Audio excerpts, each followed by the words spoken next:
Mi padre me desheredó por casarme con alguien inferior y le dejó todo a mi hermano. Pero años después descubrí que tenía otra familia y un hijo oculto. No expuse su infidelidad, sino que en su lugar, busqué a ese medio hermano y le mostré todo. Hoy estoy ayudándolo a reclamar legalmente el 50% de la herencia que mi familia juraba intocable. Mi papá siempre fue un cabrón elegante. No el tipo de cabrón gritón, torpe o vulgar, no. Él era de los que escupía veneno con una sonrisa, el que te desheredaba con un apretón de manos y un ya lo entenderás cuando madures, como si fuera una clase de filosofía barata disfrazada de sabiduría de negocios. Se había hecho su fortuna desde los años 90 levantando casas prefabricadas en medio de la nada, negociando contratos con el gobierno local y exprimiendo hasta el último centavo de cada obrero que pisara sus obras. Decía que los valores de familia eran la base de su éxito, pero cualquiera que lo hubiera conocido más de 5 minutos sabía que sus verdaderos valores eran el dinero, la apariencia y una obsesión asquerosa con el que dirán. Yo fui su hija hasta que decidí dejar de actuar como él quería. Y en su mundo, eso fue traición. Todo empezó a pudrirse, al menos de forma abierta, el día que le presenté a mi pareja. Un hombre honesto, trabajador, que cocinaba en un restaurante de comida rápida y que me trataba como ningún hijo de banquero, ingeniero, o amigo de mi papá lo había hecho jamás. No tenía maestría, no vestía de traje, y no hablaba con ese tono pretencioso que tanto le encantaba a mi familia. Para mí era lo más cercano a paz que había conocido, pero para mi padre, según sus propias palabras, era rebajarme. Me lo dijo así, sin filtros, con esa claridad venenosa que solo usaba cuando quería que te quedara claro que no te estaba dando opción. Me preguntó si realmente quería arruinar mi futuro por alguien que nunca va a estar a tu nivel. Y cuando le contesté que sí, que prefería estar en paz con alguien honesto que rodeada de hipócritas con dinero, se puso de pie, se sacudió las manos como si se hubiese ensuciado solo de escucharme. Y me dijo que si seguía con esa relación, me olvidara de mi parte en la herencia. Y vaya que lo decía en serio. Pasaron meses, y cada encuentro con él era como hablar con un robot con guantes de seda.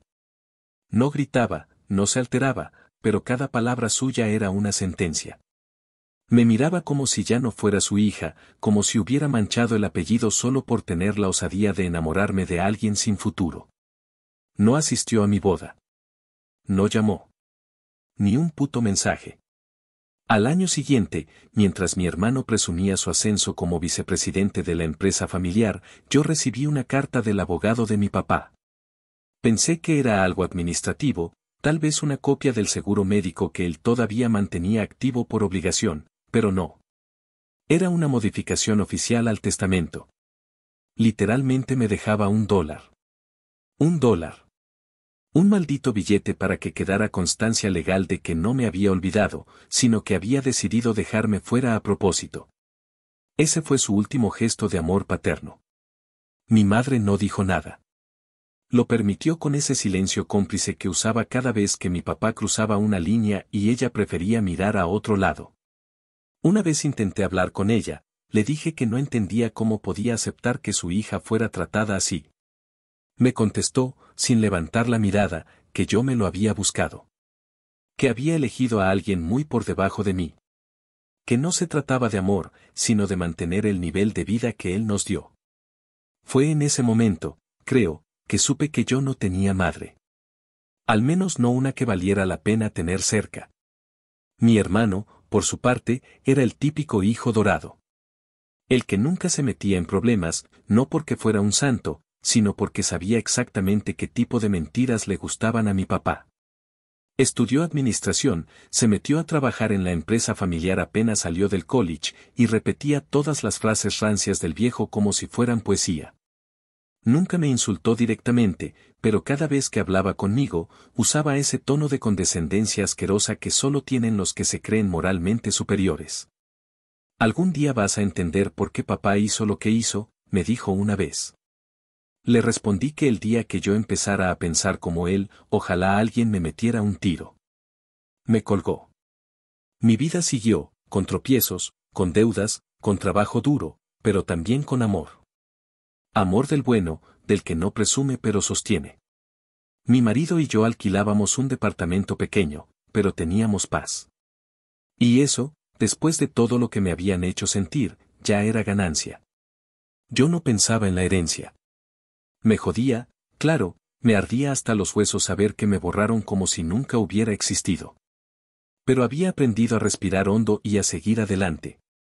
Hasta que un día, mucho después de que mi papá muriera de un infarto en medio de una partida de golf, mi madre me mandó unas cajas viejas con mis cosas.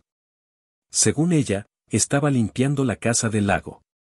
Las abrí sin mucho interés, hasta que vi un sobre arrugado metido entre cuadernos escolares. Un sobre sin remitente, con mi nombre escrito a mano. Adentro encontré fotos. Fotos de un niño. Un niño que no era yo. Que no era mi hermano. Un niño de unos 5 o 6 años, abrazado por mi papá en una cancha de béisbol. En el reverso, su letra, para M, con todo mi orgullo, de al principio pensé que era un primo, un sobrino lejano. Pero seguí viendo. Más fotos, más cartas, recibos de depósitos mensuales enviados a nombre de una mujer que yo no conocía, pagos de renta, transferencias bancarias que no aparecían en ningún estado de cuenta familiar. Todo escondido. Todo registrado en silencio. Mi padre tenía otra familia. Y no por accidente. No por una noche de copas. Era sostenida. Cuidadosamente alimentada con dinero, visitas discretas, palabras que nunca compartió con nosotros. En ese instante, no grité. No lloré. No llamé a nadie. Me serví un café. Me senté en la mesa de la cocina. Y empecé a leer cada recibo como si estuviera armando un rompecabezas que había vivido debajo de nuestras narices por años. Porque eso era lo que había hecho, ocultar a un hijo mientras nos predicaba sobre la pureza familiar. Y entonces, como si la rabia me hiciera pensar con más claridad, lo vi con absoluta certeza. No iba a escribir un post. No iba a publicar nada. No iba a arruinar su imagen. No iba a gritarle a nadie. Porque no necesitaba hacer escándalo. Iba a buscar a ese medio hermano. Iba a mostrarle todo. Y juntos, íbamos a romper todo lo que mi familia creía intocable. Actualización 1. Pasaron varias semanas antes de que reuniera el valor suficiente para hacer algo con la información que había encontrado. No era miedo exactamente, era otra cosa.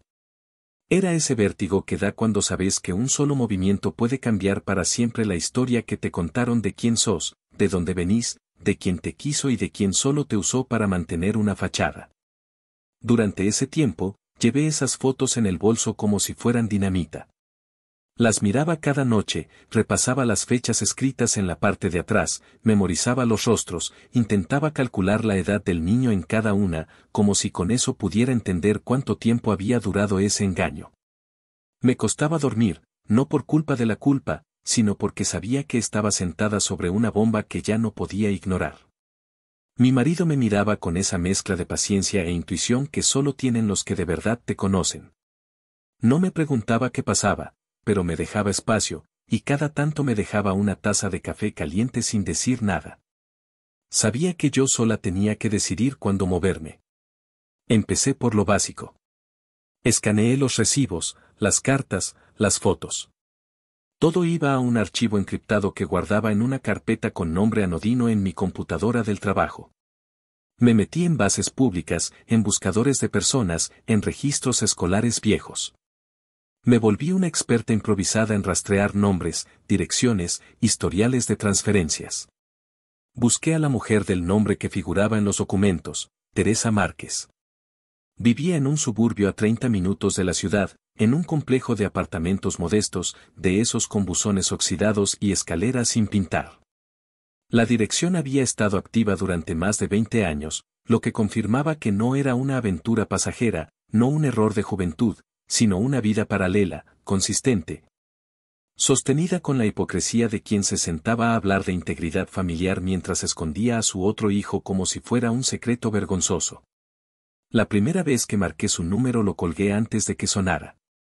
No estaba lista. No sabía qué iba a decir, cómo empezar, qué palabras usar para explicar que yo no estaba buscando bronca, sino una verdad que me había negado durante décadas.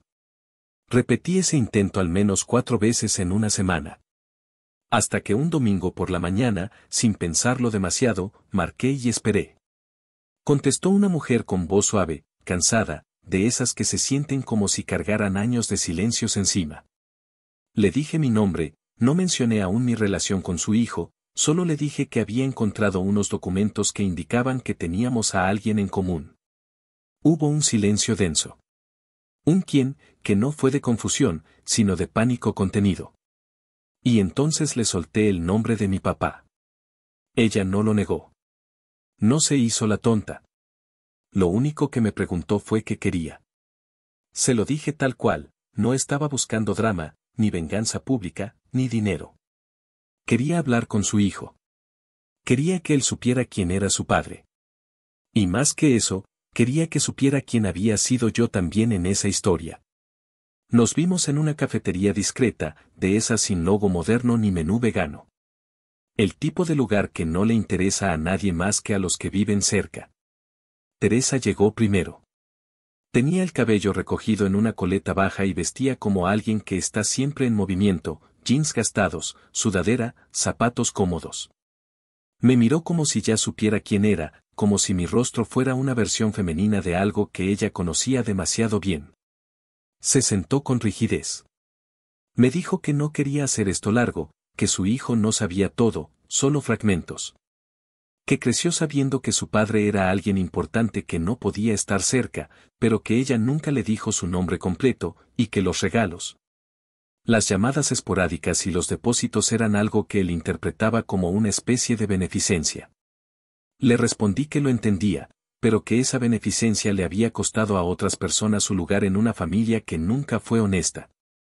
Que yo no quería pelear por nostalgia ni arrastrar a nadie a una batalla emocional, pero que había una cuestión legal de por medio.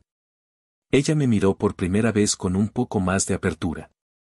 Me dijo que su hijo se llamaba Mateo, que tenía 22 años, que estudiaba diseño gráfico en un community college y trabajaba medio tiempo en una bodega de una tienda de tecnología. Me dio su número. Me dijo que él decidiría si quería hablar conmigo. Me agradeció, en voz baja, como si lo que yo estaba haciendo fuera un acto de compasión, cuando en realidad lo sentía como un acto de justicia. Mateo me llamó esa misma noche. No fue una conversación emotiva ni dramática. Fue tensa. Cortés. Me preguntó si lo que tenía era real. Le dije que sí, que tenía pruebas. Me pidió que nos viéramos en un lugar público. Elegimos una plaza, en una zona neutral para los dos. Cuando llegó, lo reconocí al instante. Tenía los hombros de mi padre, la forma de caminar de mi hermano, y una expresión en la cara que me rompió el alma, la de alguien que ha aprendido a no esperar nada para no decepcionarse. Nos sentamos en una banca. No perdimos tiempo. Saqué la carpeta que había armado con los documentos más evidentes, fotos, recibos, cartas firmadas de puño y letra. Él las revisó en silencio, con una rigidez que me preocupó. Cada tanto pasaba la mano por su cara, como si necesitara asegurarse de que estaba despierto. Cuando terminó de mirar todo, me preguntó por qué hacía esto. Le dije la verdad, porque él era mi hermano, aunque nunca nos hubieran dejado conocernos, y porque tenía derecho a saber que había sido parte de una mentira gigantesca. Y también, lo admití sin filtros, porque yo quería que reclamara lo que le tocaba. Mateo no reaccionó con gratitud. Me dijo que no sabía si podía confiar en mí. Que para él, ese cabrón, refiriéndose a mi papá, había sido solo una sombra lejana. Que nunca fue parte de su vida de verdad. Que si yo buscaba alguna especie de redención o revancha emocional, no la iba a conseguir con él. Le respondí que no buscaba su afecto. Que no quería cenas familiares ni reconciliaciones de película. Que lo que buscaba era que alguien le metiera el dedo en el ojo a toda esa familia que creía que el apellido era una marca registrada que les daba el derecho de decidir quién valía y quién no. Le pregunté si estaba dispuesto a pelear. A ir a corte. A reclamar. A ser reconocido legalmente como hijo. Me miró en silencio durante lo que se sintió como un siglo. Luego dijo que sí. Que lo haría. no por el dinero, sino porque se había pasado toda su vida sintiéndose invisible. Y que tal vez ya era hora de que alguien lo viera. El siguiente paso era conseguir una prueba genética. No podíamos usar a mi papá directamente porque ya estaba muerto. Pero un laboratorio aceptó hacer una prueba de relación genética entre hermanos. O en este caso, entre media hermana y medio hermano. Nos sacaron sangre. Nos hicieron esperar semanas. Fue desesperante. Pero cuando llegaron los resultados, la conclusión era clara, había una altísima probabilidad de que compartiéramos el mismo padre. Legalmente, era suficiente para iniciar un proceso de impugnación de testamento. Busqué una abogada. Una joven abogada que había trabajado en casos de sucesiones complejas y que tenía esa mirada filosa de quien no le teme al escándalo. Le conté todo. Le mostré todo. Escuchó sin interrumpir, y cuando terminé, lo único que dijo fue, podemos pelear esto. Y tienen un caso más sólido del que cree. Le advertí que mi familia era poderosa, que sabían moverse, que tenían contactos. Me respondió que había derribado paredes más gruesas. Firmamos el poder legal. Iniciamos la solicitud formal para reabrir la sucesión. Y lo primero que hicimos fue una jugada simple pero devastadora. Solicitamos a la Corte una orden de congelamiento parcial sobre todos los activos registrados a nombre de la empresa familiar mientras se resolvía el caso. Mi hermano, por supuesto, explotó. Me llamó fuera de sí, gritando como nunca lo había escuchado. Me acusó de traidora, de codiciosa, de querer destruir el legado de la familia. Yo le dije que no fuera dramático, que lo único que estaba haciendo era asegurándome de que el otro hijo de nuestro padre no fuera borrado como si nunca hubiese existido. Me colgó después de insultarme. Y fue ahí, en ese exacto momento, donde supe que la venganza ya no era un deseo. Era un proceso en marcha. Uno lento, frío, calculado. Y con cada paso, íbamos a arrancar la careta de esa familia que por años se creyó intocable. Porque ahora, en esta historia, los invisibles habíamos aprendido a pelear. Actualización 2. Pasaron casi 2 meses desde que presentamos la petición formal en la Corte para reabrir la sucesión, y en ese tiempo sentí que estuve caminando sobre cristales rotos. Cada día era una mezcla entre ansiedad silenciosa, rabia contenida y una expectativa que no sabía si nacía de la esperanza o del puro deseo de ver todo ese maldito legado derrumbándose pieza por pieza. La abogada nos mantenía al tanto con mensajes concretos y sin adornos. Estábamos dentro del sistema judicial, lo que significaba tiempos absurdos, revisiones eternas y una paciencia casi sobrehumana. Pero también significaba que la maquinaria ya se había puesto en marcha, y que por más que mi hermano, mi madre o cualquiera de sus aliados se retorcieran del culo del susto, ya no podían ignorar el hecho de que el difunto patriarca tenía un hijo oculto y que ese hijo estaba dispuesto a reclamar lo que le correspondía. La primera audiencia fue breve pero brutal. Ni siquiera fue una audiencia completa, sino una sesión preliminar donde se presentaban los argumentos iniciales, se formalizaban las partes y se establecían medidas cautelares. Aún así, fue la primera vez que estuve cara a cara con ellos desde que todo esto empezó. Mi madre se sentó en la tercera fila, con un peinado impecable y su habitual expresión de superioridad disfrazada de serenidad.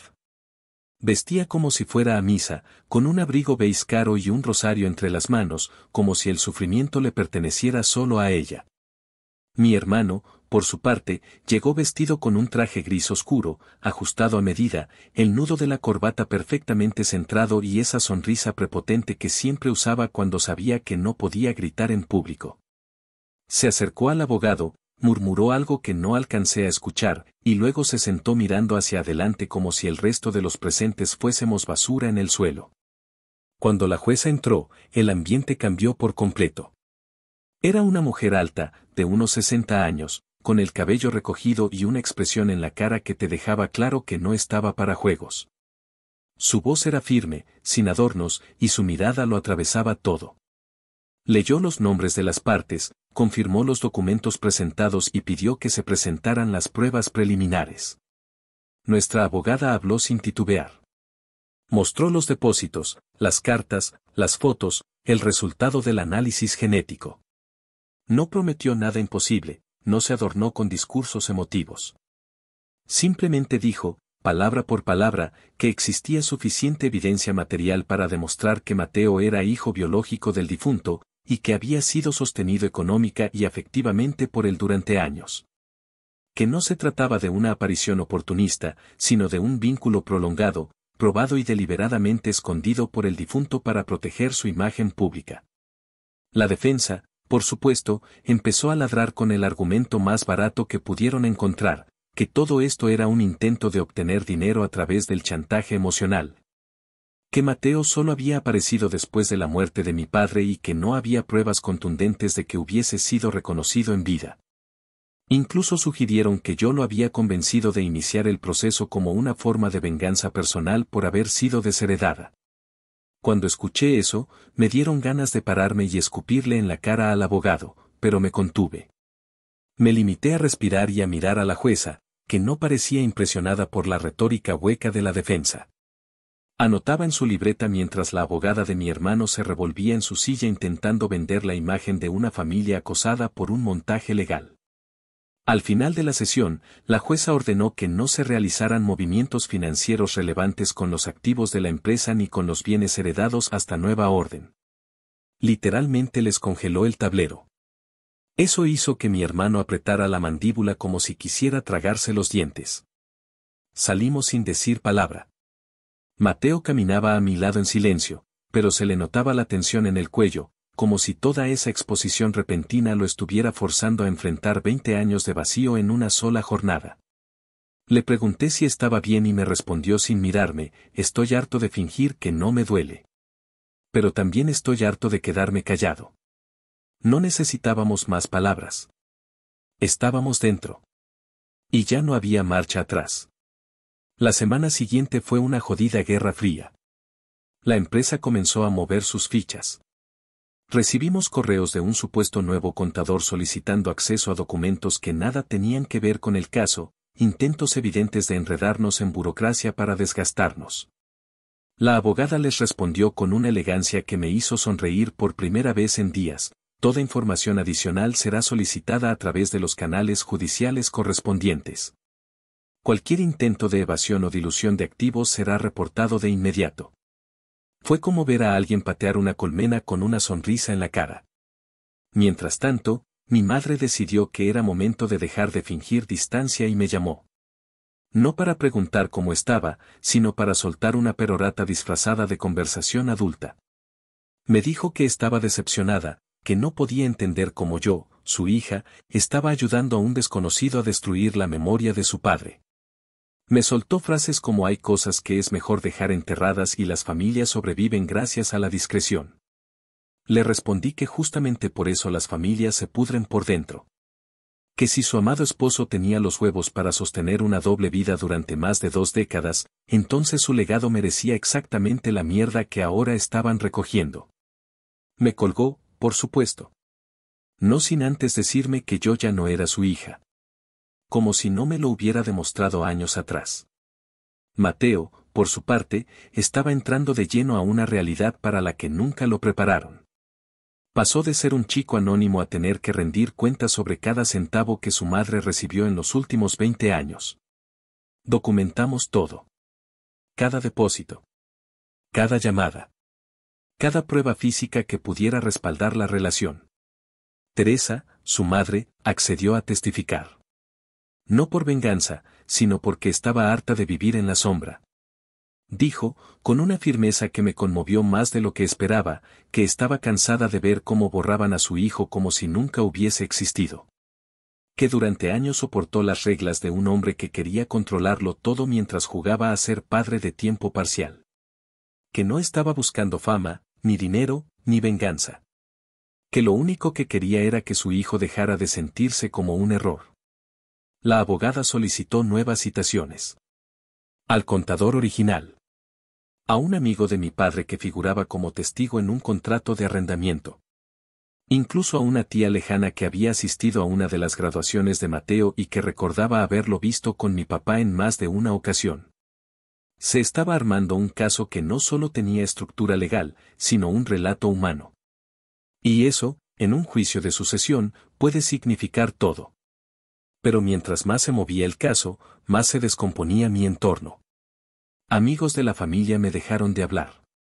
Primos que me escribían cada cumpleaños desaparecieron. Mi propio hermano me bloqueó de todos lados y mandó un mensaje grupal en el chat de la familia diciendo que yo era una amenaza para la estabilidad de la empresa. Yo no respondí. No tenía sentido. Estaba demasiado ocupada ayudando a que el fantasma que ellos creían haber enterrado cobrara rostro, nombre y derecho. Y lo mejor de todo es que esto apenas estaba comenzando. Porque la venganza no era solo reabrir un testamento. Era hacer que cada una de esas personas que se creían intocables, por apellido, por dinero o por costumbre, se vieran obligadas a compartir su legado con aquel al que despreciaron sin siquiera conocer. Era obligarlos a mirar a los ojos a la verdad. Aunque les sangrara. Aunque se atragantaran con ella. Aunque por primera vez en su vida, no tuvieran el control. Actualización 3. Habían pasado casi 4 meses desde la primera audiencia y, aunque oficialmente no se había emitido ningún fallo definitivo, el desgaste ya se sentía en todas partes. Era como si una grieta hubiera empezado a expandirse por debajo de la fachada perfectamente construida de mi familia, lenta pero imparable. Cada día que pasaba era una amenaza para ellos, no porque estuviéramos haciendo escándalo, sino porque todo lo que hacíamos tenía la jodida estructura de la verdad. No se trataba de inventos, ni de exageraciones, ni de caprichos. Todo lo que Mateo y yo habíamos presentado estaba respaldado, documentado, legalmente formulado. No había forma de barrerlo bajo la alfombra. Y eso, para gente que se había acostumbrado a mantener el control a punta de negación, era veneno puro. A mediados de ese mes recibimos, de parte del bufete de abogados de mi hermano, lo que ellos llamaban una oferta conciliatoria y que nosotros leímos como una limosna envuelta en amenaza. El documento, de más de 40 páginas llenas de lenguaje técnico, decía que estaban dispuestos a otorgar a Mateo un pago único simbólico a cambio de que desistiera de cualquier reclamo adicional sobre la sucesión, firmara un acuerdo de confidencialidad total y renunciara por escrito a cualquier vínculo con el apellido de mi padre. Básicamente querían borrar su existencia con un cheque. Un maldito cheque que, además, ni siquiera representaba el 1% del valor estimado de los activos familiares. Para ellos, su silencio valía menos que un carro usado. Y para mí, ese documento fue la confirmación de que estaban cagados del miedo. Porque si estuvieran tan seguros de su posición legal, no se habrían molestado en ofrecer nada. Cuando se lo mostré a Mateo, lo leyó entero sin interrumpir. No dijo ni una sola palabra durante los primeros minutos. Luego levantó la vista y preguntó, ¿esto es en serio? ¿Creen que por esto voy a desaparecer? Le respondí que sí, que eso era exactamente lo que creían. Que toda su vida habían solucionado sus problemas pagando por silencio, por comodidad, por imagen. Y que ahora, frente a alguien que no podía ser comprado, no sabían qué hacer. Le pregunté si quería responder. Me dijo que no. Que no iba a rebajarse a negociar su identidad. Que íbamos hasta el final. Yo asentí. No necesitábamos decir nada más. Nuestra abogada, sin perder un solo segundo, redactó una contrarrespuesta en la que no solo rechazábamos la oferta, sino que dejábamos en claro que cualquier intento adicional de silenciar a Mateo sería considerado un intento de obstrucción. Cierre perfecto. Lo enviamos por la misma vía legal en que ellos nos lo habían hecho llegar. Sin gritos. Sin drama. Solo con la frialdad de quien sabe que tiene razón. Días después, como si todo eso hubiese encendido alguna alarma interna en el club de egos de mi familia, mi madre me buscó. No para hablar. No para escuchar. Para descargarse. Me citó en un restaurante al que no iba desde que tenía 15 años, uno de esos lugares absurdamente formales donde cada plato tiene nombre en francés y donde, según ella, el servicio es impecable. Llegó puntual, impecable como siempre, con su blazer de Carolina Herrera y su mirada de desaprobación ya instalada en la cara. Apenas me senté, empezó a hablar. No hubo cortesía. No hubo ¿cómo estás? Me dijo que estaba destrozando la memoria de mi padre. Que lo estaba exponiendo. Que lo estaba difamando frente a gente que no tenía por qué enterarse de sus errores. Me preguntó si me sentía mejor por ensuciar el apellido. Si me sentía poderosa por destruir todo lo que ellos habían construido. Y me lo dijo con una rabia tan elegante, tan bien modulada, que me dieron ganas de gritarle justo ahí, pero no lo hice. En lugar de eso, la miré y le pregunté si de verdad creía que yo era el problema. Le pregunté si, después de todo lo que había salido a la luz, después de cada depósito, de cada carta, de cada prueba, todavía pensaba que esto se trataba de mí. Me contestó que una buena hija protege la memoria de su padre. Le dije que tal vez, si su esposo hubiera sido tan bueno como ella quería que el mundo creyera, yo no estaría ahí. Se le humedecieron los ojos, pero no por dolor. Por rabia. Me dijo que me estaba convirtiendo en una resentida. Le respondí que no necesitaba convertirme en nada. Que hacía años que lo era, y con todo el puto derecho del mundo. Me levanté y me fui. No comí. No miré atrás. Esa fue la última vez que vi a mi madre de frente. A medida que el caso avanzaba, también lo hacían las investigaciones colaterales. Nuestro equipo legal empezó a rastrear los fideicomisos que mi padre había creado en vida. Algunas cuentas parecían haber sido movidas poco antes de su muerte, otras habían sido ocultadas tras estructuras empresariales diseñadas precisamente para evitar auditorías sucesorias. Nada ilegal del todo, pero sí sospechoso como para levantar alertas. Y eso significaba que no solo estábamos hablando de una empresa o una casa, estábamos hablando de propiedades en otros estados, de inversiones conjuntas, de cuentas que nunca fueron reportadas en la primera declaración de sucesión. Todo eso se estaba abriendo como un nuevo frente de batalla, y la defensa sabía que con cada documento nuevo, el argumento de apareció de la nada se hacía más débil. El punto más alto de esa etapa llegó cuando Teresa, la madre de Mateo, se sentó frente a una cámara a grabar su declaración formal bajo juramento. No había maquillaje. No había producción. Solo ella, su voz temblorosa al principio, y la firmeza con la que habló de años enteros de citas en hoteles pequeños, de cumpleaños a escondidas. De llamadas telefónicas cortadas por miedo a que la esposa o los otros hijos escucharan. Mostró tarjetas firmadas, correos antiguos, incluso una grabación de voz de mi padre diciéndole a Mateo prometo que algún día todo esto tendrá sentido. Esa grabación fue como una granada en medio del juicio. Era corta, pero clara. La voz era inconfundible. La intención también. Ya no se trataba solo de documentos. Se trataba de escuchar al muerto hablarle a su hijo, al que nunca quiso mostrar, pero tampoco dejar del todo. Esa grabación fue entregada con cadena de custodia, certificada. Legalmente admisible. Moralmente devastadora. Mi hermano no apareció en ninguna audiencia en esas semanas. Solo mandaba a su abogada, que cada vez parecía más desesperada, más seca, más inclinada a negociar. Intentó por todos los medios declarar la prueba genética como insuficiente, alegando que no era directa con el padre fallecido. Nuestra abogada le recordó que, en casos donde el difunto no está disponible, las pruebas entre hermanos o familiares cercanos son perfectamente válidas y la evidencia documental lo respalda. La jueza asintió. La defensa se calló. Y así, mientras ellos trataban de tapar huecos con trapos mojados, nosotros seguíamos avanzando, centímetro a centímetro. Porque esta no era una pelea de gritos. Era una operación silenciosa, quirúrgica, paciente. Una que no buscaba venganza explosiva, sino esa clase de justicia que deja cicatriz. La que se siente. La que no se olvida. El sistema judicial en este país no es rápido. No es glamoroso.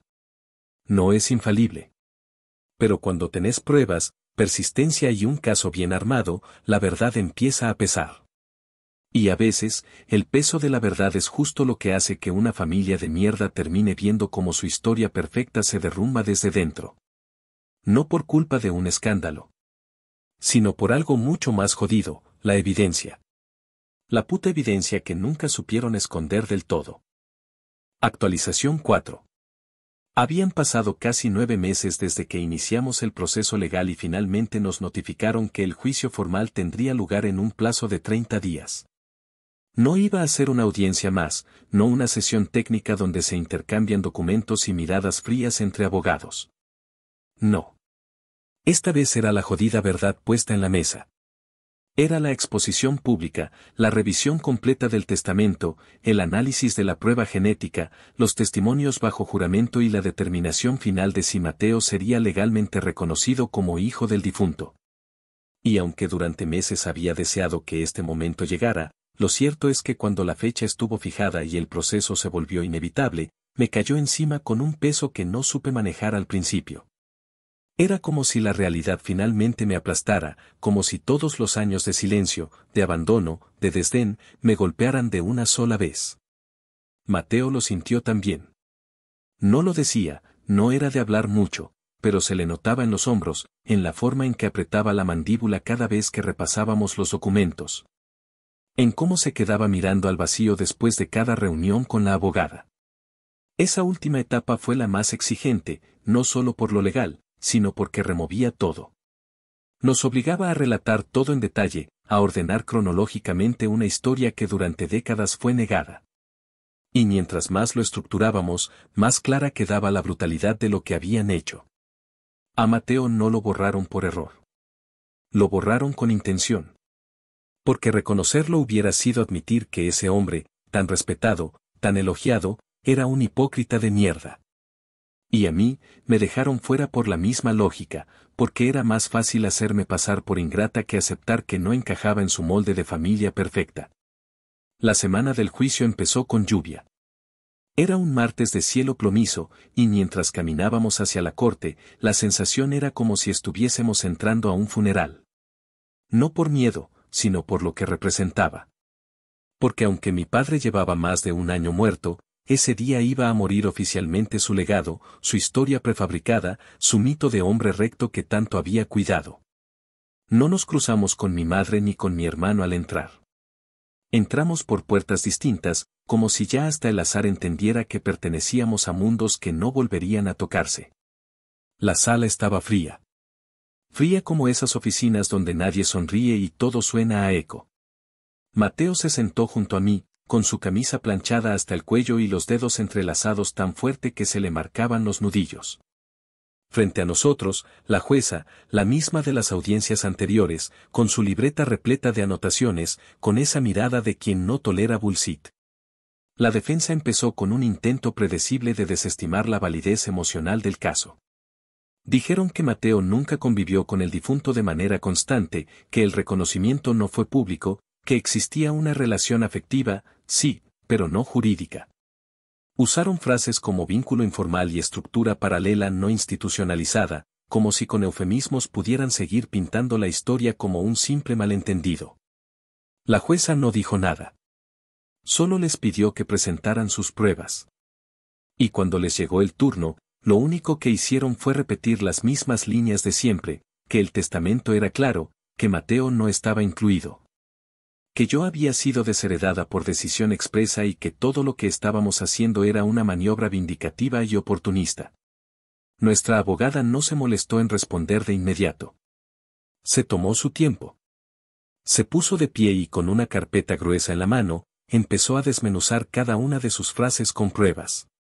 Primero los depósitos, más de 120 transferencias bancarias registradas durante 20 años, muchas de ellas emitidas en fechas fijas, con montos regulares. Y algunas incluso con conceptos escritos a mano como útiles escolares o matrícula.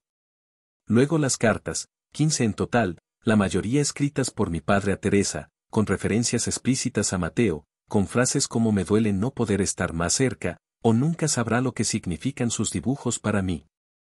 Después, la prueba genética, un análisis de laboratorio independiente que mostraba, con más del 99% de certeza, que Mateo y yo compartíamos vínculo de consanguinidad directa como medio hermanos. Y finalmente, la grabación. La jodida grabación que no tenía forma de ser desmentida. La abogada pidió que se reprodujera en la sala. Sonaron los primeros segundos. La voz de mi padre, clara, pausada, le decía a Mateo en una nota de voz vieja, no puedo estar ahí como quisiera, pero nunca dudes que sos parte de mí.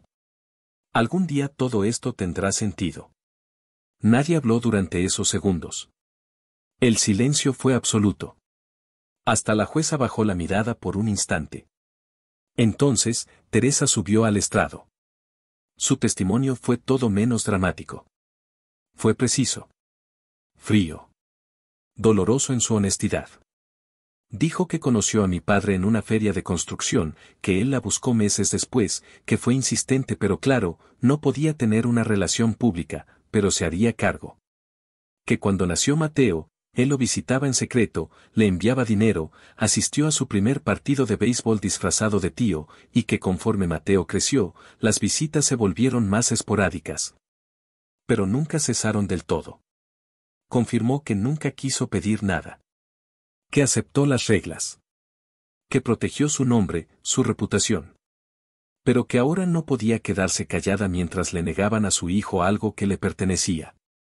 Su voz se quebró una sola vez, al decir que Mateo siempre había sentido que le faltaba algo, como si existiera un lugar al que nunca lo dejaron entrar. Después declaré yo. Lo hice con el estómago revuelto, pero con la voz firme. Relaté cómo me enteré de todo, cómo encontré los documentos, cómo decidí buscarlo, no por venganza, sino por necesidad de justicia. Dije que no buscaba dinero, que renuncié a cualquier interés económico desde el primer día, que mi única intención era que el apellido que tantas veces usaron para aplastarnos también tuviera que cargar con su otra mitad. Terminé diciendo que una familia no se define solo por quien cena en Navidad, sino también por quien fue dejado afuera con la puerta cerrada en la cara. La defensa, en un intento de último recurso, cuestionó la validez emocional del vínculo. Dijeron que Mateo nunca reclamó nada en vida del padre. Que no había pruebas de afecto. Que todo era frío y transaccional. Mateo pidió hablar. Lo dejaron. Se paró frente a la jueza y dijo algo que nunca voy a olvidar, que no había tenido el lujo de reclamar nada antes, porque siempre le enseñaron que callarse era la única manera de ser respetuoso. Que aprendió a vivir sin nombre, sin apellidos, sin fiestas familiares, sin fotos con su papá. Que esa ausencia lo formó, pero también lo rompió. Y que ahora, por primera vez, alguien le había dicho que tenía derecho a estar en esa sala. No lo dijo llorando. Lo dijo con una rabia contenida que hizo que la abogada de la defensa desviara la mirada. El juicio se cerró con una última frase de la jueza: el tribunal se tomará el tiempo necesario para revisar toda la documentación y emitir un fallo definitivo conforme a la ley. No hay lugar para la negación en este tipo de casos. Lo que se discute aquí no es solo una herencia. Es el derecho de una persona a existir. Actualización 5. Pasaron casi 6 semanas desde el juicio antes de que nos llegara la notificación oficial del fallo. Se sintió como un invierno interminable en medio del verano. Durante esos días, Mateo volvió a trabajar en la bodega, como si pudiera convencerse de que todo seguiría igual sin importar el resultado. Teresa se mantuvo ocupada con turnos dobles en el supermercado donde llevaba años trabajando, y yo me despertaba cada maldita madrugada con el pecho apretado, imaginando todos los posibles escenarios. Desde el más justo hasta el más frustrante.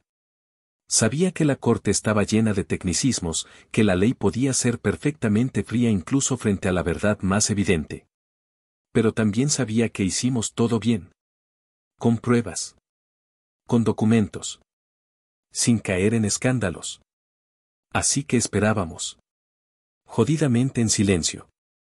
El correo llegó un jueves por la mañana, como cualquier otro sobreoficial, sin dramatismos, sin marcas rojas. Nuestra abogada nos citó de inmediato. Mateo y yo fuimos juntos. Yo manejaba y él no dijo una palabra en todo el trayecto, solo jugaba con la cremallera de su chaqueta, subiéndola y bajándola, como si ese movimiento le diera alguna sensación de control. Cuando llegamos a la oficina, la abogada tenía la carpeta sobre la mesa, intacta, cerrada. Nos ofreció agua, como si eso fuera a ayudarnos, y luego, sin rodeos, dijo: el tribunal reconoció a Mateo como hijo biológico del difunto. Se reabre la sucesión. Tendrá derecho al 50% de todo lo que esté legalmente considerado como herencia directa. No gritamos. No lloramos. No nos abrazamos. Solo hubo un segundo de silencio denso, y luego Mateo se echó hacia atrás en la silla y se cubrió la cara con las manos. No dijo nada. No hacía falta. La sentencia no solo confirmaba el vínculo biológico, sino que desmantelaba la versión oficial que mi familia había construido durante años. La jueza había sido brutalmente clara en su redacción: el difunto mantuvo a Mateo durante años de forma constante, con pruebas materiales suficientes para demostrar que era plenamente consciente de su rol como padre. También aclaró que la omisión en el testamento no significaba que no existiera el derecho a reclamar, especialmente cuando existía evidencia de una relación prolongada. A nivel legal, lo que había pasado era histórico. Pero a nivel humano, lo que pasó después fue la verdadera estocada. Una semana después del fallo, el tribunal ordenó el inventario actualizado de todos los bienes del patrimonio familiar. Y no me refiero solo a la empresa o la casa del lago.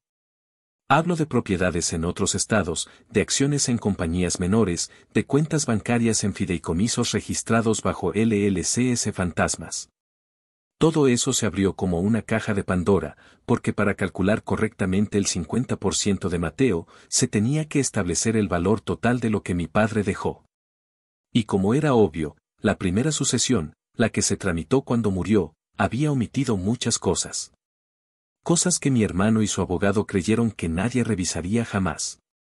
Pero ahora todo eso estaba bajo la lupa de una jueza que no tragaba mierda ni tenía paciencia para juegos de ricos asustados. Los auditores empezaron a revisar cuentas que llevaban años dormidas. Aparecieron documentos firmados por mi padre a través de empresas intermediarias. Contratos de arrendamiento con familiares lejanos, compraventas simuladas. Todo estaba saliendo a flote. Y cada nuevo hallazgo era una bomba en el escritorio de la defensa. Porque no solo estábamos reclamando lo visible, sino también lo escondido. Y ahí estaba la verdadera herencia. No el bote con nombre ridículo, no la casa con vista al lago. Lo importante era la estructura financiera que mi padre había dejado como su gran legado. Y ahora, esa estructura estaba siendo partida por la mitad.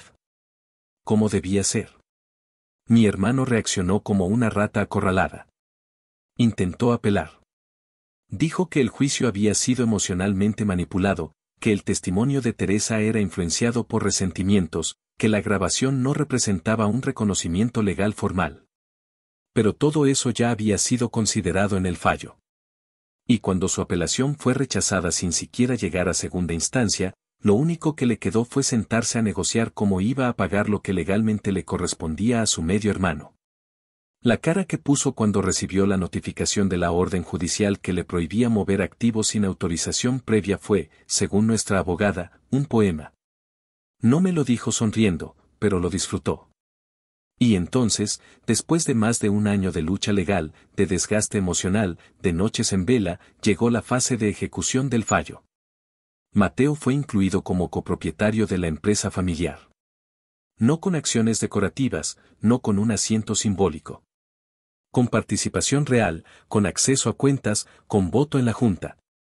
La evaluación del total de la herencia, al momento del fallecimiento, era incluso mayor de lo que habíamos anticipado. Y el 50% de todo eso estaba ahora a nombre de un joven que durante 2 décadas fue invisible para todos menos para su madre y, en sus últimas cartas, para su padre cobarde. La transferencia no fue inmediata, por supuesto. Se pactó un plan de liquidación parcial de activos para cubrir lo que no podía ser transferido de forma directa. Pero el punto era claro: Mateo dejó de ser un borrón para convertirse en una línea subrayada en la historia de esa familia. Yo no recibí ni un centavo. Y no porque no pudiera. La jueza dejó abierta la posibilidad de que yo también reclamara, alegando que había sido excluida por razones ajenas a mi voluntad y bajo criterios discriminatorios. Nuestra abogada incluso me sugirió que lo considerara. Pero no quise. No estaba ahí por eso. Lo único que quería desde el inicio era ver ese maldito apellido enfrentarse a su propia mierda. Y lo logré. Ver a Mateo firmar documentos como heredero legal, Verlo sentado en la misma sala donde antes solo se sentaban los legítimos, fue más valioso que cualquier cheque. A mi madre no la volví a ver. Me mandó una carta escrita a mano, 2 párrafos breves, donde me decía que esperaba que todo esto te haya hecho feliz y que si algún día querés hablar, sabés dónde encontrarme. No respondí. No porque no pudiera, sino porque entendí que no había nada más que decir.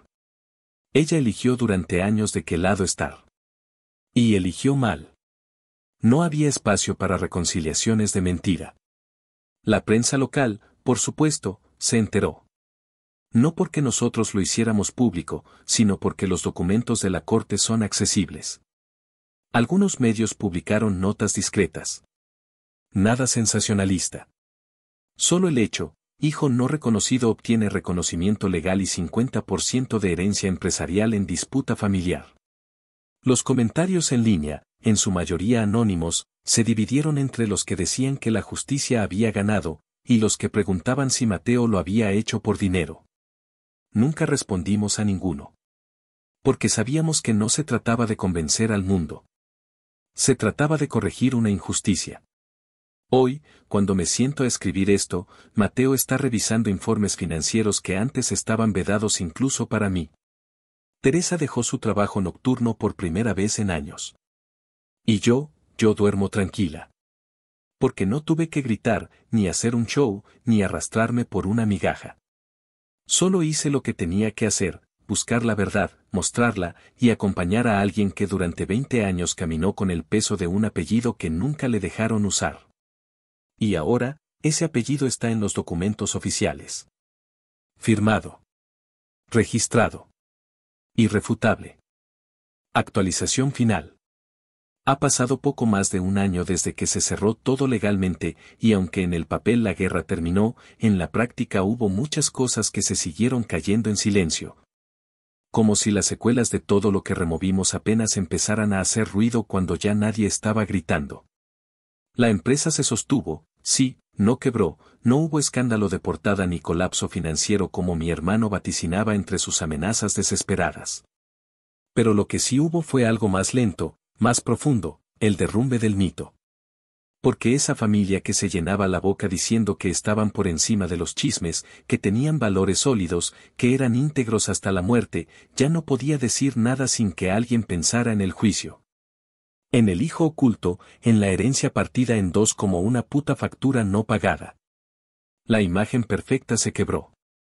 Y aunque ellos sigan vistiéndose igual, sonriéndose en fotos navideñas y hablando como si nada hubiera pasado. Sé que cada una de esas sonrisas tiene una grieta por donde se filtra el recuerdo de que un día los bajamos del pedestal a la fuerza. Mateo no cambió de un día para otro. No se convirtió en empresario de la noche a la mañana, ni empezó a vestir trajes ni a hablar con jerga corporativa. Siguió siendo él, con sus jeans gastados y su forma de hablar pausada, pero también con una mirada distinta, más firme, menos temerosa. La primera vez que entró a la sala de juntas donde antes solo estaba mi hermano y sus secuaces, todos se quedaron en silencio. No porque gritaran o se indignaran, sino porque ya no podían negar su presencia. Tenía una silla. Tenía voto. Tenía poder. Y eso, para ellos, era lo verdaderamente insoportable, que ya no podían decidir quién tenía derecho a estar ahí. En las reuniones no siempre hablaba, pero cuando lo hacía, lo escuchaban. Porque lo que decía tenía peso. No por el apellido, sino porque ahora tenía la puta autoridad legal que se habían esforzado en negarle toda su vida.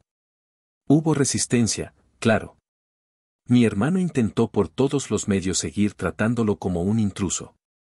Se escudaba en tecnicismos, cuestionaba decisiones, intentaba invalidar propuestas, incluso contrató consultores externos que casualmente coincidían con todo lo que él pensaba. Pero Mateo no se quebró. No retrocedió. Tenía claro que no iba a convertirse en una sombra más dentro del sistema que lo había negado. La diferencia era que él no tenía miedo de perder estatus porque nunca lo tuvo. No se había criado en mansiones ni había heredado nada. Lo único que tenía era su derecho. Y eso, cuando lo defendés sin pedir permiso, pesa más que cualquier apellido mal llevado. Teresa, su madre, dejó de trabajar hace unos meses.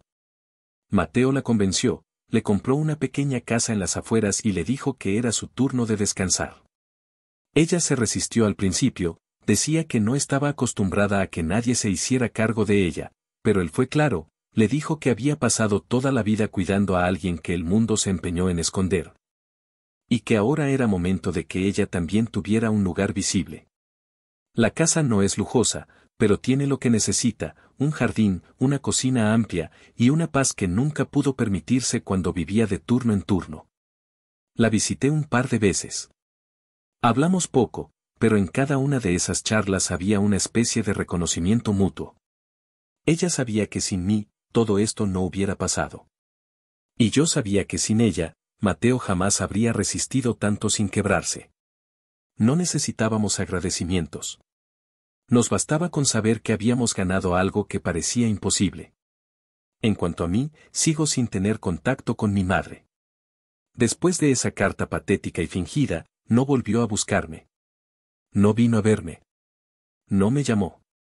No preguntó por mí a nadie. Y la verdad, me da igual. Porque a esta altura ya entendí que el tipo de amor que ella profesaba solo funcionaba si una encajaba en el molde, si una obedecía, si una se callaba. Yo rompí todas esas condiciones, así que dejé de existir para ella hace tiempo.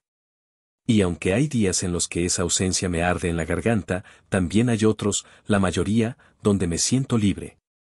Porque ya no cargo con la obligación de agradarle a quien solo supo juzgarme. No le debo nada. Y si algún día toca su puerta la soledad, no voy a ser yo quien la rescate. Mi hermano, en cambio, tuvo que tragar toda su arrogancia como si fuera un trago amargo sin hielo. Al principio intentó armar alianzas dentro de la empresa para sabotear las decisiones que Mateo respaldaba. Pero la gente no es estúpida.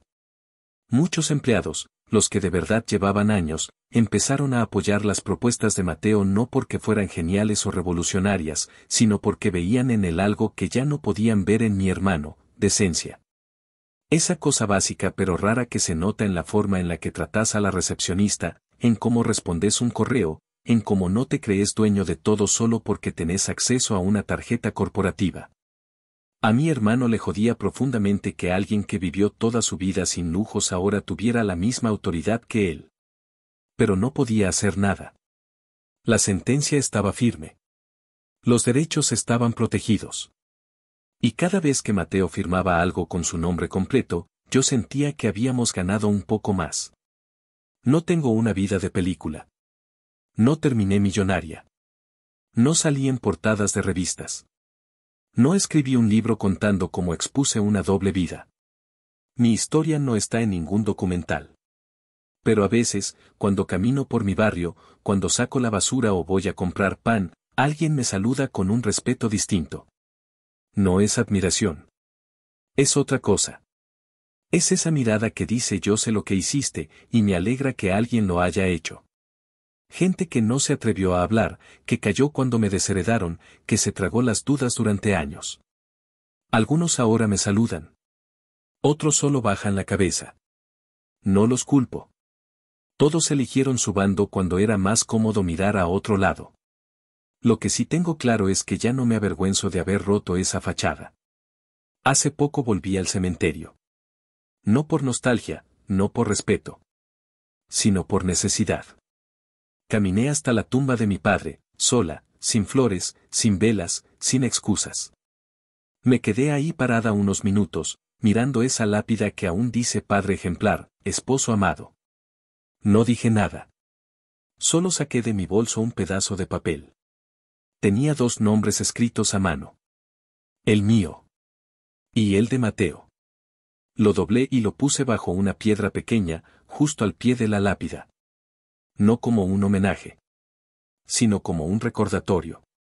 Una forma de dejar claro que, aunque él intentó repartir su amor a escondidas, al final la verdad lo alcanzó. Y que esa verdad ahora está grabada en documentos notariales, en registros de propiedad, en contratos empresariales, en todo lo que él pensó que podía proteger con mentiras. A veces, la venganza no se grita. Se firma. Se sella. Se ejecuta en silencio, con paciencia, con pruebas, con estrategia. No quemé su foto, no expuse sus cartas, no fui a programas de televisión. Solo busqué a ese hermano que alguien intentó esconder como si fuera un error. Lo encontré. Le mostré todo. Y lo acompañé hasta el final. Y hoy, gracias a eso, hay una herencia partida por la mitad, una familia que ya no puede fingir que es perfecta, y un joven que ahora firma con el mismo apellido que le negaron durante toda su vida.